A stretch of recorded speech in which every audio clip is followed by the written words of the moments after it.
बात करेंगे महंगाई की। माह मुबारक का पहला अशरा भी गुजर गया मगर खुद साख्ता महंगाई में कमी ना आ सके। कराची बजट बाजार में सब्जियों की कीमतें आसमान से बातें करने लगी। प्याज 170 के बजाय 250, आलू 45 रुपए के बजाय 50 रुपए फी किलो में फरोख्त हो रहे हैं। मजीद जान लेते हैं नुमाइंदा बोल न्यूज़ मरियम हसन से। जी मरियम, आगाह कीजिएगा।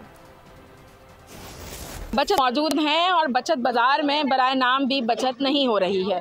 जितनी भी सब्जियां हैं उनको मनमानी कीमतों पर तमाम सब्जी फरोश जो हैं फ़रोख्त कर रहे हैं। प्याज की कीमत इस वक्त कमिश्नर कराची की लिस्ट के मुताबिक 170 रुपये फ़ी किलो है दर्जा अव्वल की प्याज, लेकिन यहाँ पर 200 से 250 रुपये फ़ी किलो फ़रोख्त की जा रही है। बिल्कुल इसी तरीके से आलू की कीमत दर्जा अव्वल के 45 रुपये फ़ी किलो है और उसको जो है 50 रुपये फ़ी किलो फ़रोख्त किया जा रहा है। शहरी हमारे साथ मौजूद है, उनसे बात कर लेते हैं। सर बताइएगा, क्या कहेंगे आप?